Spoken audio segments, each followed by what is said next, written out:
Well, even though we will soon have a new mayor in Corpus Christi, it is, of course, the city manager who really controls the day-to-day operation of the city.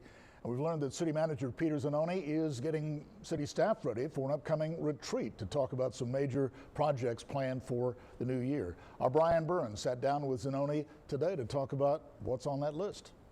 In our wastewater area, there's a lot of work being done there, and that includes continual work with the council on the seawater desalinization project. In that area, we're trying to better brand our water and wastewater and have better customer service. There's work that has to be done in the delivery of the water system, and there's massive improvements we're making in our 6 wastewater treatment plants. City Manager Peter Zanoni is outlining projects facing the new mayor and council in the coming year. City streets are a big project which is well underway with currently 300 active street repair projects. It's all part of a 5-year infrastructure program for street repair and maintenance. Parks is going to be a focal area.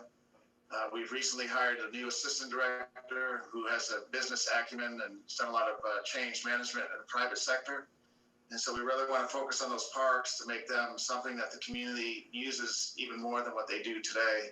Zanoni says the city will be bringing in a new director as part of a master plan for parks, which includes major input from city residents. He says they want to attract more airlines to service the city airport as well. Our team is out there recruiting additional airline carriers to see if we can get more airline service to the city and more direct flights to other destinations across the country. Zanoni says he's interested in upgrading the public health department when the pandemic is over to better handle major problems like the one we still have. A second retreat is being considered for staff and council in January to better prepare to handle the projects facing the city. Brian Burns, 3 News.